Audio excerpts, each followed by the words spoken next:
नमस्कार. स्वाभिमानी TV news चॅनलच्या बातमीपत्रात आपलं स्वागत. धुळे जिल्हा उद्धव बाळासाहेब ठाकरे पक्षातर्फे धुळे शहरातील संतोषी माता चौकात शिवजयंती करण्यात आली. उत्सव साजरा. धुळे जिल्हा शिवसेना उद्धव बाळासाहेब ठाकरे पक्षातर्फे धुळे शहरातील संतोषी माता चौक येथे छत्रपती शिवाजी महाराजांची जयंती मोठ्या उत्साहात साजरा करण्यात आली. छत्रपती शिवाजी महाराज यांच्या स्मारकाला पुष्पहार अर्पण करून अभिवादन करण्यात आले. दरम्यान यावेळी उद्धव बाळासाहेब ठाकरे पक्षाचे धीरज पाटील, अतुल सोनवणेसह पदाधिकारी, कार्यकर्ते तसेच शिवप्रेमी नागरिक मोठ्या संख्येने उपस्थित होते. छत्रपती शिवरायांच्या शौर्य, पराक्रम आणि स्वराज्य स्थापनेच्या कार्याचा उल्लेख करीत त्यांच्या प्रेरणादायी विचारांवर चालण्याचे आवाहन शिवसेना उद्धव बाळासाहेब ठाकरे पक्षाच्या पदाधिकाऱ्यांनी यावेळी केले.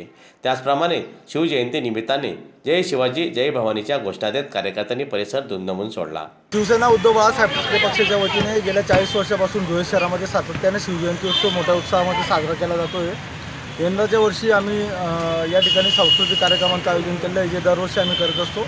यंदाच्या सांस्कृतिक कार्यक्रमामध्ये कुंभमेळ्यामध्ये जे अग्रणी नृत्य इंदोरचे आणि उज्जैनचे कलाकार सादर करतात ते लोक या ठिकाणी आलेले आहेत. पिंपळनेरच्या पश्चिम पट्ट्यामधले आदिवासी नृत्य या ठिकाणी सादर होणार आहे. लाठी काठी तलवारबाजी तसेच धुळे शहराचा जो नृत्य आविष्कार आहे 12 पावली, त्याच्यावरती देखील तरुण या ठिकाणी थिरकणार आहे. अत्यंत जो धांगडधिंगा शिवजयंतीच्या निमित्ताने इतर मंडळांकडून होत असतो त्याला आम्ही पूर्णपणे पाठा देऊन सांस्कृतिक कार्यक्रमाचं या ठिकाणी आयोजन केलं आहे. सर्व धुळेकरांनी या कार्यक्रमाचा सायंकाळी 6 वाजेपासून या ठिकाणी लाभ घ्यायचा आहे.